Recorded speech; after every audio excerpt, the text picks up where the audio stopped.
As you might expect from a legend like Martha Stewart, she's lived in some beautiful properties over the years. I mean, her brand is all about cooking and home decor, so she makes sure the places that she calls home also match her image. Whether it's an upscale Hamptons retreat, a massive farmhouse, or a historic vacation home, Martha is living in style. In these videos, we don't reveal any addresses, and even though I've done a house tour of my own place, please do not show up at any private residences because it's not safe for anyone. Martha Stewart is an American icon. Not only has she spent time as an entrepreneur, but she's also a world-famous television personality and one-time model inmate who over the years of her decade-spanning career has earned a net worth estimated to be in the range of $400 million.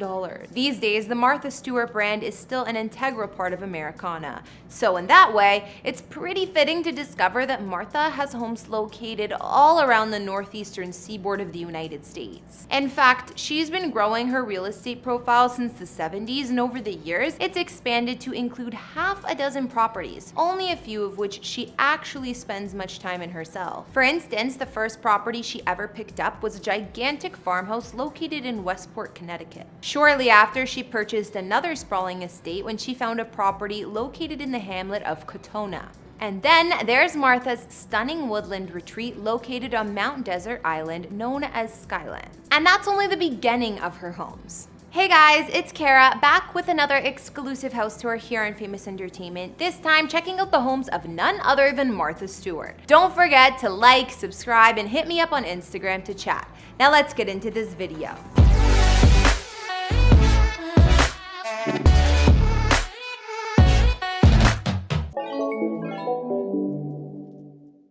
Martha Stewart's first home became a labor of love between her and her then husband Andrew, who purchased this gigantic farmhouse together way back when in 1971 for the amazingly low price of just $46,750. Those were the days. At the time, they had dreams of turning what was already on this 2-acre plot into the perfect family home, but the original residence was in rough shape. First built back in 1805, by the time Martha got there, not only did the property have a seriously neglected backyard, but the picket fence was in shambles. The kitchen was in total disarray, and there was no porch, garage, driveway, or even a working toilet. Regardless, the couple got to work and undertook much of the renovations themselves. By 1975, the couple decided to expand further. They bought the lot located next to theirs for another $47,000. This time, they added 2 additional greenhouses, a chicken coop, an all-seasons garden, and a massive veggie garden, turning their home into a full-fledged farm. Now, in terms of the interior of the main house, the original structure boasted 3 bedrooms and 2 bathrooms, but Martha would expand that count to 5 bedrooms and 4.5 bathrooms,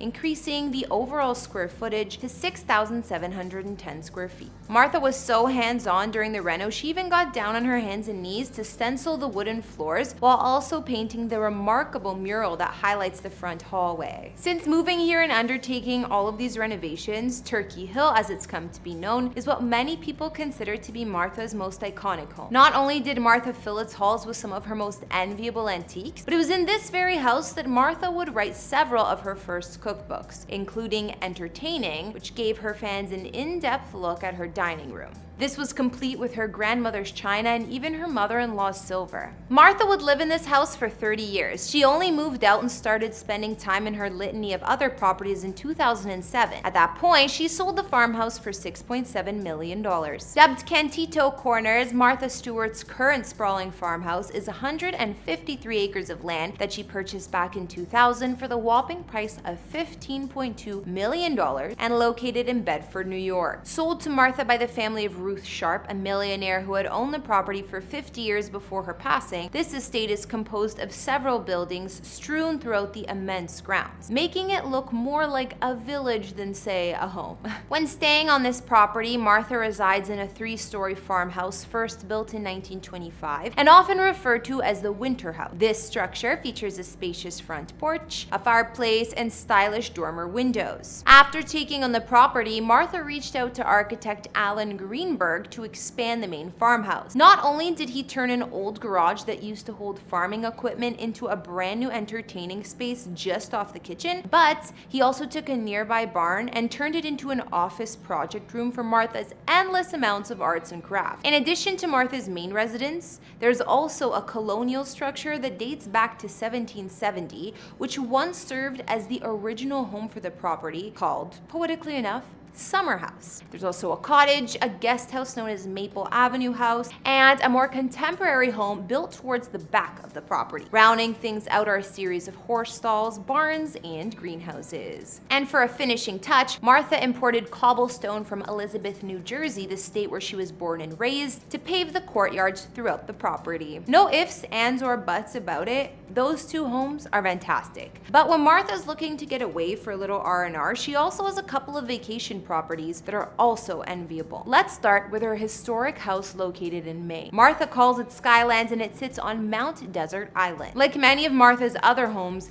this property is steeped in history. Completed in 1925 for Edsel and Eleanor Ford of the Ford Motor Company, Skylands is sprawled across 63 acres of pristine woodland. The Ford family would summer here every year until 1980. 17 years later, Martha would buy the property for herself for $5.4 million in 1997. At the time of the sale, everything in the home was included, which meant that Martha didn't have to buy a single plate, even though she's no doubt added her share over the years. The massive stone house sits on top of a hill and contains a dozen bedrooms alongside 8.5 baths and nearly 15,000 square feet of space. It also includes granite paving throughout the interior, beamed ceilings as well. Rounding out the additional spaces is a cathedral-like main hall, a sun-filled living room, a cool flower room, a stunning library, and a kitchen to die for. But as eye-catching as the interior of this place is, when Martha's spending time here, it's really all about those views. Over the years, Martha has taken to spending more and more of her free time here, and it's gradually become the favorite of her many homes. In 2015, she decided to expand the property by purchasing a $4.2 million 6-acre neighboring estate called Ox Hill Law. This addition may be less grand than Skylands, but it still includes a main residence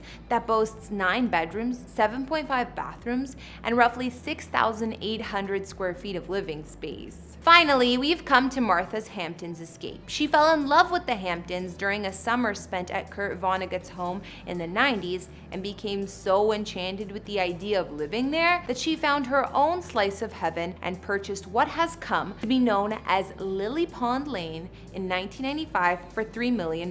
First built in 1873, this shingled cottage space is just a 10-minute walk from the beach, and at one point featured some truly stunning rose gardens that Martha eventually ripped out, worrying about the potential safety of her grandchildren. Much like with most of her other properties, once Martha moved in, she began to renovate thoroughly. While keeping many of the original fixtures to retain as much charm of the property as possible, Martha would touch up the cracked plaster ceiling, add additional windows to provide further natural lighting, and she even added a fresh coat of paint to replace the white walls with warmer buttercream tone. Meanwhile, outside is a garden lover's paradise. Not only are there gorgeously green private hedges, there are also trees and plants that run for about as far as the eye can see. In the event that gardening isn't your cup of tea, then you can spend time in either the gigantic pool or the even bigger front porch that houses a dining table capable of seating as many as 60 guests. Over the years, Martha would come here whenever she needed a little time to get away from it all. Being the busy person